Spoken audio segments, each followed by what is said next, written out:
Personal protective equipment, जहाँ पे हम सेफ्टी इक्विपमेंट्स की बात करते हैं, how we can forget personal protective equipment which are used daily in the labs. So first let's talk about the gloves. Whenever we want to perform any type of work, rather we are dealing with the risk group or biosafety level 1, we have to wear gloves. Gloves should be easily accessible. They should be placed in each working bench. Now what is the purpose of the gloves? Gloves actually protect the hands from the hazardous material. Now these gloves are of various types, either it is of latex, nylon or nitrile. Now how we can select the types of the gloves? This is particularly dependent upon the risk assessment. Routinely we make use of latex gloves, but it is believed that latex gloves can cause type 1 hypersensitivity, which is also known as immediate hypersensitivity, and the example is of dermatitis. So it is better to use powdered latex gloves in the labs for routine purpose. Now whenever we perform any work in the lab, we have to wear gloves, and after performing the experiment, take off the gloves before leaving the lab. Sometimes it is also required to wear 2 pairs of gloves when we are dealing with the pathogens of risk group 3 and 4. Now this is very interesting to know that gloves of stainless steel are also available. They are of light weight. Now when we want to use the stainless steel gloves, when we are dealing with the sharp instruments, so there are different types of gloves, and this is the most important personal protective equipment. Then comes the lab coats. Lab coats are available of different sizes in the labs, and they should be at the entrance of the labs. Now whenever we want to perform the work in the microbiological labs, it is better to wear lab coats. And when we want to suck chemicals, toxic chemicals or explosive chemicals, it is better to use the aprons. So gowns, coats, smock uniforms are designated for the lab depending upon the type of work which we want to perform. The purpose of the lab coat is to prevent the personal clothing from the pathogens, and they must be removed or should be taken off before leaving the lab.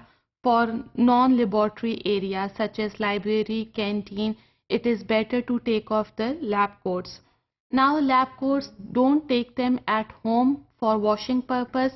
Leave it in the laundry which is in the institution. So always deposit lab coats for laundry which is present within the institution in order to prevent the exchange of pathogens outside the lab. Then the third eye and face protection is also important as a safety equipment. Here we can use goggles or the plain spectacles, because sometimes chemicals can cause eye irritation, so it is better to use goggles or plain spectacles. Now this is very important to know that contact lenses are not allowed in the labs, so it is better to use the spectacles.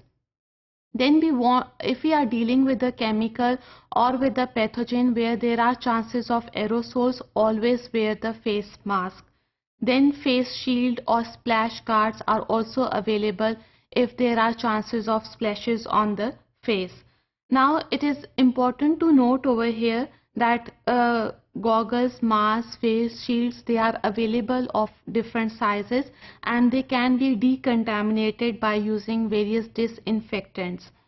Eye and face protection is also required in the labs where we are dealing with the animals. So if we are performing experiments with the animals, then it is better to use eye and face protection equipment such as goggles, masks or the face shield. Now respirators. Respirators are basically used when we are dealing with the pathogens of risk group 3 and 4. Respirators of different types are available, either it covers the full face or the half face.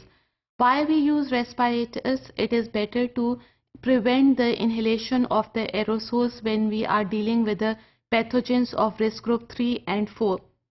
Now in these respirators, interchangeable filters are used, otherwise pathogens can enter into the lungs. They can affect the liver, kidneys, blood, and even our gastrointestinal tract. Now these respirators should not be worn outside the lab, and these respirators are disposable. Otherwise we use special respirators for the patients, which are quite different from the respirators which are routinely used in the labs of risk group 3 and 4. So here the respirators are disposable, but when we are dealing with the patients, the respirators are surgical.